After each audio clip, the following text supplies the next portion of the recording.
Familia y amigos, es un privilegio para mí compartir nuestro devocional del día en esta mañana. El tema para hoy, honrando el matrimonio, y lo he basado en la primera carta del apóstol San Pedro, en el capítulo 3, en el versículo 7, donde dice la palabra: vivid con ella sabiamente, dando honor a la mujer como a vaso más frágil y como a coherederas de la gracia de la vida, para que vuestras oraciones no tengan estorbo. Debemos recordar que el matrimonio fue instituido por el Creador antes de la desobediencia del primer hombre, mientras éste estaba todavía en el paraíso. El libro de Génesis nos enseña en el capítulo 2, en el versículo 24: por tanto dejará el hombre a su padre y a su madre, y se unirá a su mujer, y serán una sola carne.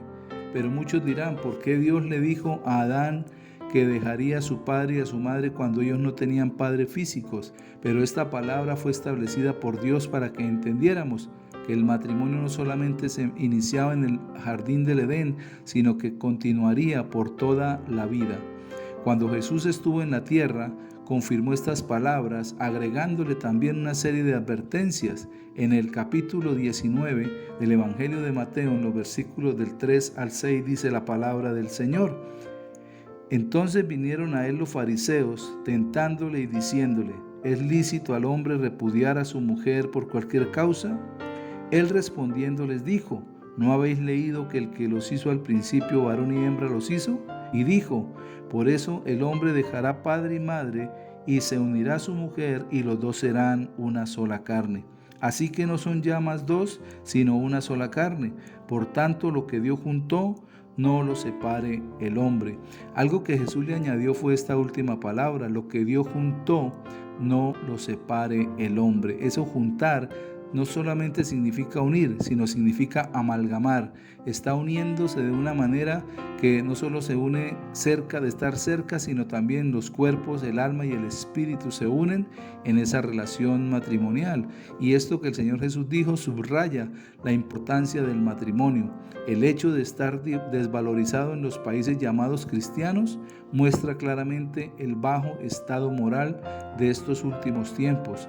La unión libre, el adulterio y el divorcio no solo son causa de sufrimientos para los cónyuges y sus hijos, sino que constituyen en primer lugar una ofensa grave para Dios, quien es el que instituyó el matrimonio. Tal como Dios lo estableció, el matrimonio es reflejo de la relación de Cristo, el esposo, con la iglesia, la esposa. El apóstol Pablo nos da a conocer este misterio en la carta a los Efesios, en el capítulo 5, en los versículos 22 y 23.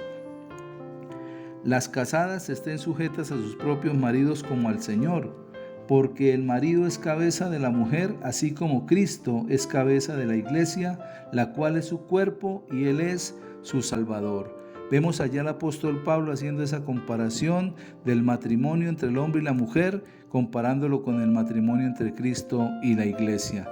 Luego sigue diciendo en los versículos 28 y 29, así también los maridos deben amar a sus mujeres como a sus mismos cuerpos. El que ama a su mujer, a sí mismo se ama, porque nadie aborreció jamás su propia carne, sino que la sustenta y la cuida, como también Cristo a la iglesia. Vemos allí nuevamente el apóstol Pablo enfatizando que debemos cuidar a nuestras esposas, pero también debe haber una contraparte del lado de la esposa también para con el hombre. Así como se sujeta la iglesia a Cristo, así la mujer debe sujetarse al marido.